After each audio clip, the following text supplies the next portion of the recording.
শ্রমিকদের সকল ন্যায্য দাবি আলোচনা করে পূরণ করা হবে বলে জানিয়েছেন অন্তর্বর্তী সরকারের শ্রম ও কর্মসংস্থান মন্ত্রণালয়ের দায়িত্বপ্রাপ্ত উপদেষ্টা আসিফ মাহমুদ সজীব ভূঁইয়া আজ সচিবালয়ে শ্রম ও কর্মসংস্থান মন্ত্রণালয়ের সভাকক্ষে বিভিন্ন প্রতিষ্ঠানের শ্রমিক ও মালিকদের অংশগ্রহণে এক মতবিনিময় সভা শেষে সাংবাদিকদের সঙ্গে ব্রিফিংকালে তিনি একথা জানান।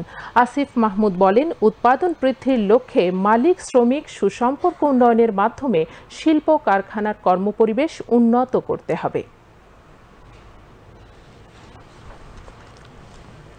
যাদের শ্রম এবং শিল্পের সাথে কোনো সম্পর্ক নেই এমন কিছু লোকজনকে দেখা যাচ্ছে যারা হেলমেট পরে এবং হাফ প্যান্ট পরে এসে বিভিন্ন কারখানায় ঢিল ছুড়ছে, হামলা করছে। তো আমরা স্পষ্টভাবে বলতে চাই যে এ ধরনের যারা দুষ্কৃতিকারী এবং বহিরাগতরা এসে দেশের শিল্প ধ্বংসের মতো পায়তারা এবং ষড়যন্ত্র করছে তাদের বিরুদ্ধে সরকার কঠোর ব্যবস্থা নেবে।